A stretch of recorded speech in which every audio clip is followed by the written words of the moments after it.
All right, guys, strike alert, alert. We got a strike alert, y'all. So, this is from More Perfect Union. Breaking, Hollywood writers are striking. They're fighting for their livelihoods against billion-dollar studios and streaming companies who have been squeezing writers to eke out more profits.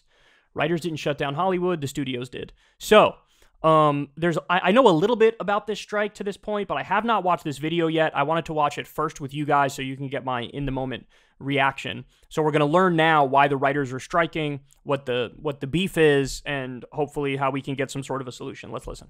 I write for a show called Abbott Elementary that's on ABC, which is a traditional network. But the next day we're on Hulu, and a little bit after that we're on HBO Max and Disney Plus. So the amount for a re-air on the network is $13,500, and the amount that you're paid for that episode being on new media streaming is $700. Hollywood is broken.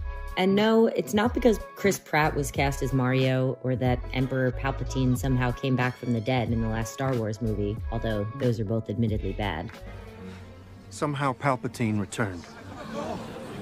It's because the television industry has evolved in a way that abandons the very people who bring richness and diversity in characters and stories to our screens. Yes, we're talking about streaming. And while I've been a part of the onslaught of people sitting at the feet of HBO Max on many Sunday nights waiting for the next episode of Game of Thrones to drop, I would hope and expect that the people who wrote that masterpiece are being rewarded for captivating all of our eyeballs. Well, they're not.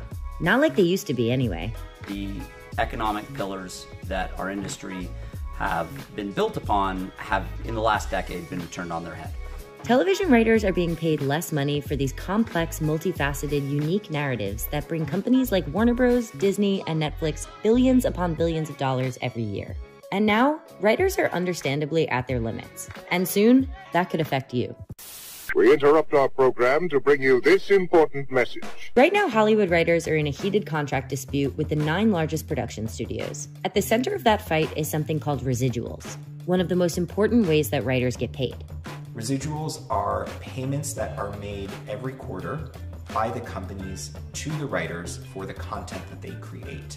The WGA contracts that currently exist were built upon a model where the content providers generated the revenue through ad sales.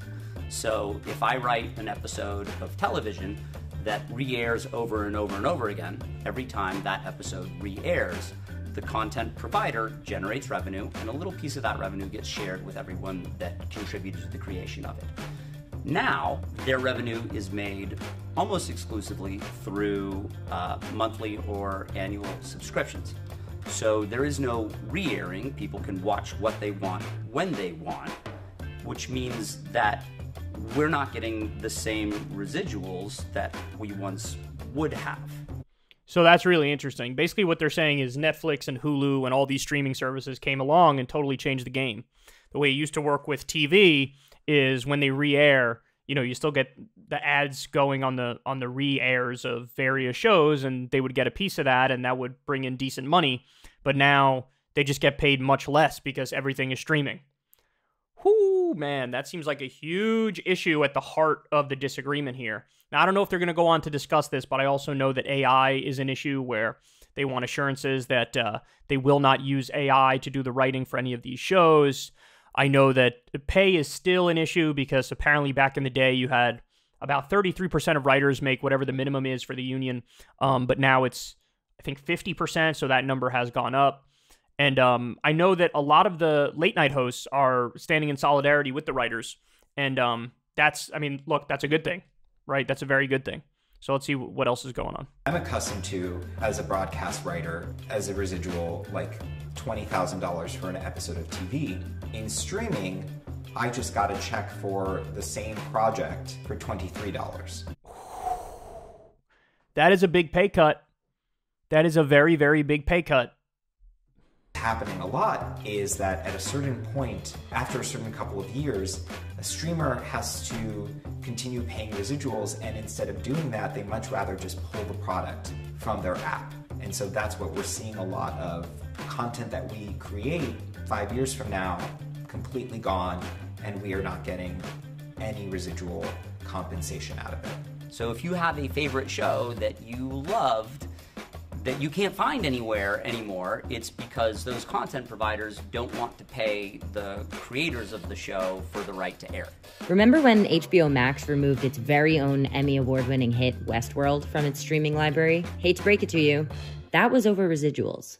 Another issue at the heart of the writer's contract dispute is something called mini-rooms, which is basically a cute way to refer to writers' rooms that essentially do the same work with a fraction of the workers in a fraction of the time to turn over a larger profit. Historically speaking, a writer's room was generally only constructed for a program that had been ordered to series, that you were guaranteed to see at least the first few episodes of on television. It meant that the content providers spent millions of dollars on a pilot episode. They watched the pilot episode, they said, we love this, let's order it to series, and a writer's room was created. Increasingly, they are saying, you know what, let's not spend those millions of dollars on a pilot.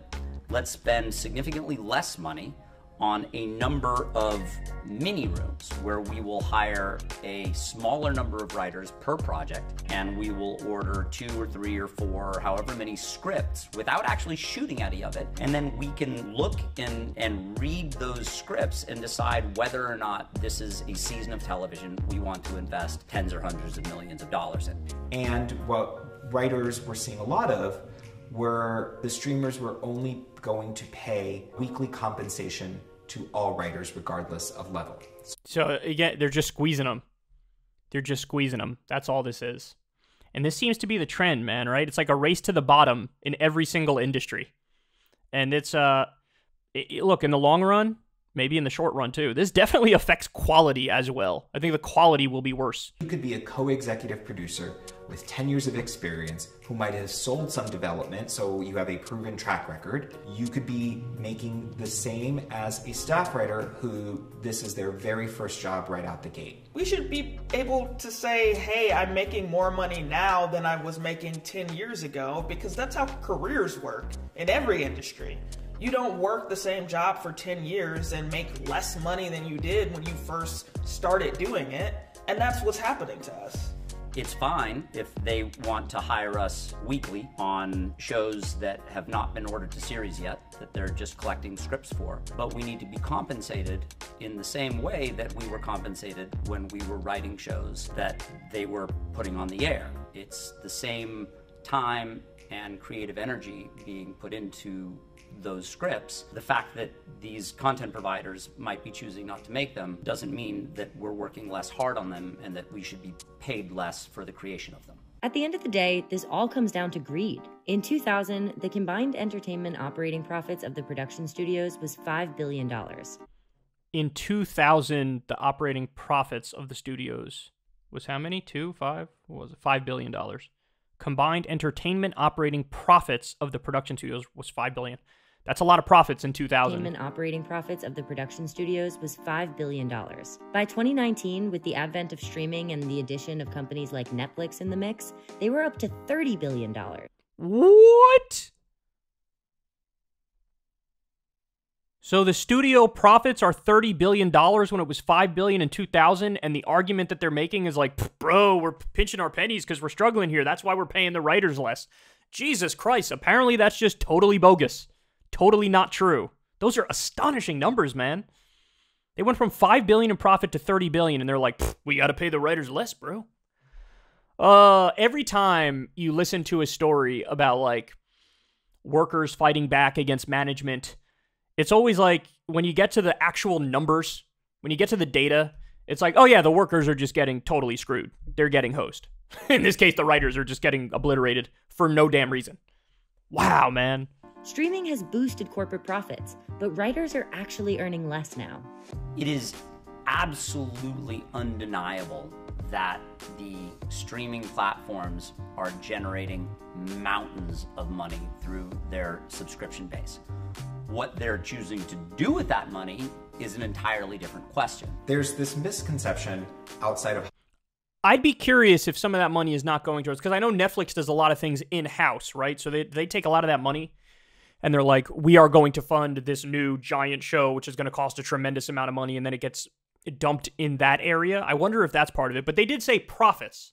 They said it was $30 billion in profit. So that leads me to think that's not the case, right? They're not actually, like, they're sitting on that money. They're not actually spending it on these shows in different ways.